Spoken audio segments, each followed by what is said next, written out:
Welcome, Calculus AB. This is 2-3, product and quotient rules and higher order derivatives. The essential question is, when do you use the product and quotient rules? Let's begin. So what's the product rule? Well, it's this. And product is when you multiply. So the derivative of two functions that are being multiplied right here is f, if they're f prime and f and g of x, it's f prime of x, g of x, plus f of x, g prime of x. So only when we're multiplying two things. And the way to remember this, it's always going to be plus with product, and do prime of the first one and then prime of the second one on the two terms. So let's apply this. We'll call this my f and call this my g. That makes my f prime going to be 3 minus 4x, and g prime is going to be just 4. So that means my h prime of x is going to be f prime first, so 3 minus 4x times regular g, 5 plus 4x, plus going to be 3x minus 2x squared times the 4 from g prime. Let's clean this up and simplify. I'm going to FOIL this first thing. So you have 15x plus 12x.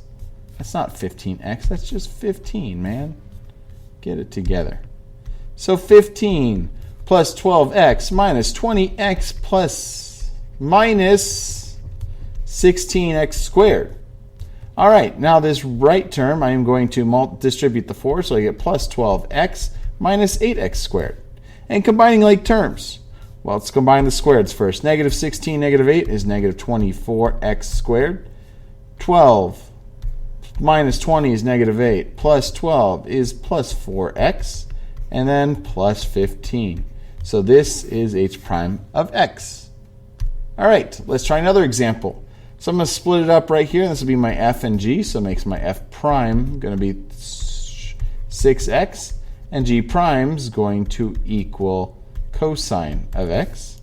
So my y prime is going to be 6x times regular g sine of x, plus regular f, 3x squared cosine of x. Can I simplify more than that? We're good. Try a new one. Now don't get confused because there's extra terms. We'll find derivative there, and we use the product rule here.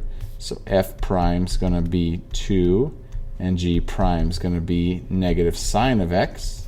And using that property, I'm going to get on the left side f prime 2 times regular g cosine of x plus regular f 2x times g prime negative sine of x. And then it'll be minus, just derivative of this, is minus 2 times cosine of x. Cleaning that up a little bit, I get 2 cosine of x plus, let's say minus 2x sine.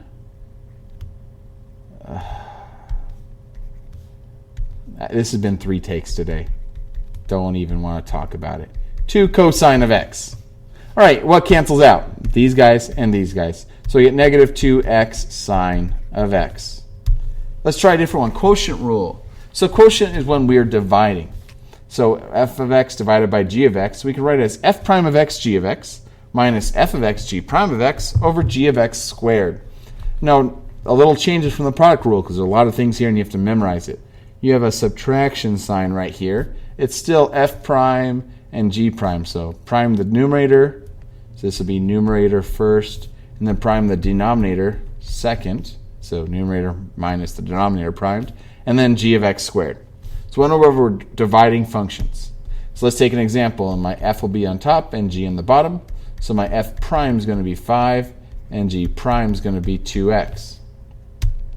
So my y prime, following the quotient rule, is going to be f prime 5 times regular g x squared plus 1 minus regular f 5x minus 2 times g prime 2x all over g squared. So x squared plus 1 squared. Okay, let's simplify. So distribute. You're going to get 5x squared plus 5. And distribute this 2 with a minus sign. I'm going to actually combine a few steps. See if I can do this without messing it up. Negative 10x squared, because that's negative 5x times 2x. And this will be negative times negative is positive 2 times 2x will be plus 4x all over, I'll expand this, why not? X to the 4th plus 2x squared plus 1. perfect trinomial squared. If you get good at that, you don't need to write the box. Combining like terms, 5x squared minus 10x is negative 5x squared plus 4x plus 5 all over x to the fourth plus 2x squared plus 1. Can you simplify more than that? That's good, and that's a good enough answer. So sometimes we need to rewrite before differentiating. If you saw this f of x equals 3 minus 1 over x, and it's like 3 minus 1 over x, because I hate the sideways writing, you might not know at this point how to differentiate 1 over x. So we're okay with that. So what I'm going to do is I'm actually going to multiply both the top and bottom by x. So when you multiply by x, you have to distribute to each of those. And so your new f of x, not f prime of x yet, f, let's erase, f of x is going to be 3x minus x over x squared plus 5x. And x over x is 1, so it's 3x minus 1 over x squared plus 5x. The top and bottom are both functions, so we'll call this f and g. I know it's confusing with two f's, just deal with it. So my f prime is going to be 3, and g prime would be 2x plus 5, because we can differentiate those knowing what we know now. So trying this out, f prime of x is going to be 3 times 3x minus 1. Oops, nope. 3 times x squared plus 5x minus 3x minus 1 times 2x plus 5 all over x squared plus 5x squared. All right, now let's try to clean this up a little bit because it's getting a little messy. I'm going to distribute this 3. So it's going to be 3x squared plus 15x. And we're going to FOIL and distribute this negative sign. So it's going to be minus 6x squared minus 15x plus 2x plus 5. All over, and I'm not going to distribute this, x squared plus 5x squared. Combining like terms on the bottom. So that'll help me out here. I'm going to get combines negative 3x squared. This and this cancel. So I'm left with plus 2x plus 5 all over x squared plus 5x squared. And the nice thing is I'm not going to expand that or anything because we're actually just finding an equation for the tangent line. And that's going to be y equals mx plus b form. So what we have to do is find the derivative first.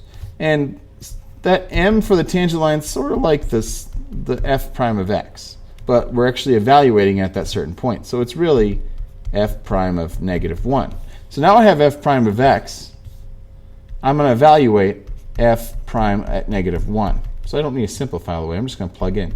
Get negative 3 times negative 1 squared plus 2 times negative 1 plus 5 divided by negative 1 squared plus 5 times negative 1 squared. And that comes out to, doing a lot of math here, negative 3 times negative 1 squared is positive 1, so negative 3.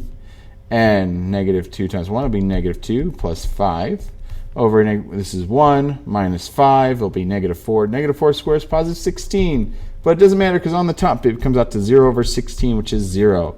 That means my m, my slope, m equals 0. Well, if m equals 0, it's going to be pretty easy to find my b. So using my slope function here, I'm going to do the work. You're going to get y, and your x and y values are going to be x and y. X is negative 1, y is 1. So you're going to get 1 equals 0, 0 times negative 1 plus b. So really, b equals 1, because this goes away. So my final solution and my final equation is going to be y equals just b1. And that's the equation of the tangent line. All right, next one. Just because there's a fraction doesn't mean you have to use the quotient rule. So you look at this case, just because you see that, and sometimes you can rearrange it to make it easier for you. So 1/6 times, I can write that as 1/6 times x squared plus 3x. I can distribute that to write as x squared over 6 plus 3x over 6, which becomes x over 2. And you might find that these are a lot easier to differentiate than this original one using quotient rule. So just because it looks like a fraction doesn't mean you need to use it. You could use it if you wanted to. All right, that is it.